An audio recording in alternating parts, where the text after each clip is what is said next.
process right now of actually writing our manifesto, and this manifesto has been shaped through citizens' engagement. We are sitting at the table with individuals from all aspects of society, and we are asking them their views, because it's not really something that we want to rush into making decisions about how to address issues.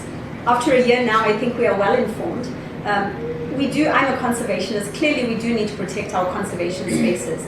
But at the same time, I know that there was a process of land allocation which was intended to ensure that people who had been displaced prior to the liberation struggle were given access to land. What we need to do is go through a process of re-educating Zimbabwean citizens and helping them to understand and embrace. I know where I live in Wandi, there are communities that live very close to the fringes of Wandi National Park. We work together and we try to identify solutions. For example, the communities should be benefiting from tourism. They should be benefiting from conservation and understanding the value of it as a resource for our country.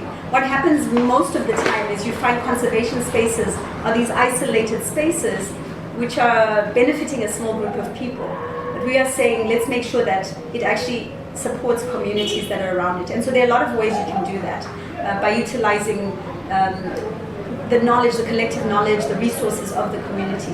In our area, for example, we are using indigenous knowledge to come up with products that actually are complementary to the conservation space. So if people are actually living within the fringes of the tourism space, let them also come up with things that can benefit them by selling it to tourists or maybe creating activities around that. There will always be conflict in our country because the manner in which land was distributed was not necessarily handled in the best way. It's a process that has to go through a review. But what we want to do is make sure that it's a fair process for all Zimbabweans and that it's handled in a responsible way. As a political party, I think the biggest challenge I faced is getting other women in the political space. So as UZA, we are saying we want equality, we want to make sure that women are also at the table, that we have an equal amount of women represented in parliament, for example. So my biggest challenge is finding women who have that ability to live where, there's sacrifice. I'm on the road right now for almost a month without seeing my husband. I've got responsibilities. So we have to find a way to give women that platform, but at the same time balance the challenges of being mother of the house, We need more women, we need their voices at the table. We also want young women to be part of the political space. We need their voices represented as well. But I wish people would stop saying as a woman, right? Because ultimately, as a presidential candidate, it's about the policies you're bringing to the table. It's about the government you're building. It's about the leadership you're bringing to Zimbabwe. And that's what I want people to focus on. Less about me being a woman. Yes, I'm a woman. And that's really, Mama Becky, I think, always says this, Musha Dimai, right? But at the end of the day, it's also about the policies we are bringing as a political party. We are changing the space. I think as UZA, the narrative we have shaped for Zimbabwe already is starting to change to shape. There used to be a very, in politics in Zimbabwe, it was always just about attacking each other as politicians. We are one of the first parties to say we want a politically plural Zimbabwe. We don't want to fight and criticize. People have failed in their different areas in government. We know that. What we are saying, Zimbabweans choose better leaders. They represent you, they are your voice, they are the ones who activate the policies. But we are the first political party to say a government is normally comprised of multiple parties. It's impossible to say there will be one political party. So let's sit down and talk about the best interests of the people for a change. And we are also the first party to say, engage the citizens. Other parties came after us because we were formed in 2021. And we were the first to say citizens' engagement is our ideology. But others are now saying it, so that's actually a good thing. You have to, as a political party, have that influence to change the narrative of your country.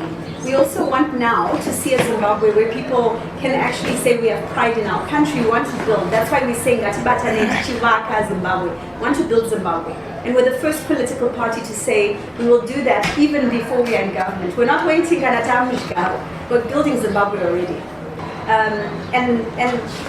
Ultimately what that means, even the citizens are afraid of their military.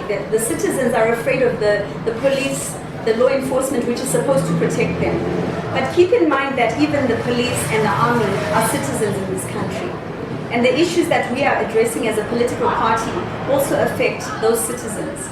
So when you speak to a policeman on the streets, yes, they are essentially given instructions, but they are also struggling at home. They've left a wife at home who has no food. They're getting RTGS, which is of no value. They're not surviving in this country. So we are educating all citizens, whether they are in the military, whether they are not. I think in Zimbabwe there are a few people who actually are setting that military state that we exist in today. We are appealing to the police, we are appealing to the army, and we are engaging them. When we go onto a ground and we have a meeting, we go to the police officers. I meet the heads of police personally and say, I'm doing Zimbabwe. I'm doing what I'm supposed to do to protect my country.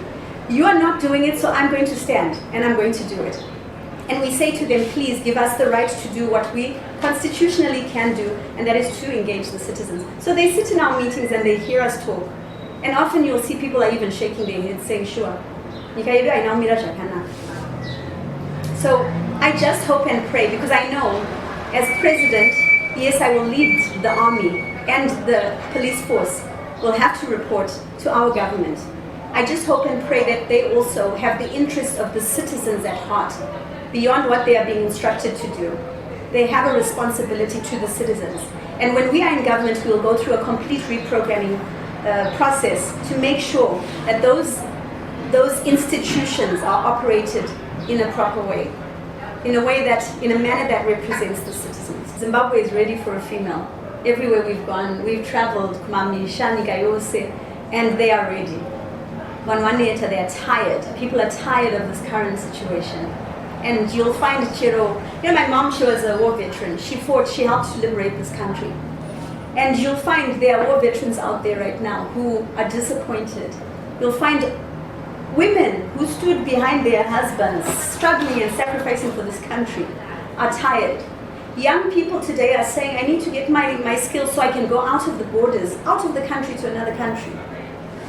And we've had men that have stood for us for how many decades? 40 years. And these new political parties, 20 years, and nothing is changing. So give a woman a chance. And with people, when they see me, the first thing is, yes, it's my, but then they say, let's do something different this year. We can't keep doing the same thing every year, over and over again. We need something different, and people are realizing it. So I do believe that Zimbabwe is ready. I think this is the year. And if we don't change this government this year, I hate to see what Zimbabwe will be in 4 or 5 years. Because these foreign powers that are coming in and exploiting, they're moving so quickly and they're taking our resources faster than you can imagine. So I'm worried about Naka. I've got my wealth, I've got everything that I need. I don't need anything. I could be enjoying my life right now. But I'm worried about the future generations. That's why we are doing this, for the young people. And we will be outlining our entire manifesto, a well-defined manifesto to address those. But I will share also that, sadly, in Zimbabwe, a lot of our brain trust has gone out of the borders. So I look forward to a day where all those Zimbabweans who are building other countries, other companies, other hospitals, other institutions can come home and be part of the solution. That is, I think, one of the saddest parts of Zimbabwe. As Zimbabweans, we are actually brilliant people. And you go around the world, I've traveled everywhere. Zimbabweans are actually innovating. I'm a scientist who has an invention under my name. And there are many people like me all over the world. So our solutions to healthcare, to restoring our infrastructure, they are coming from our knowledge, our brain trust. I'm not that government which is going to say others are going to come and do it for us. I don't need China to come and build my roads for me in Zimbabwe. We can do it ourselves. So all these solutions, such as hospitals, we have doctors all over the world. We're going to build world-class hospitals. We're going to manufacture medicines in our own country. We will have research facilities for engineers and scientists. We will create all of those things in Zimbabwe.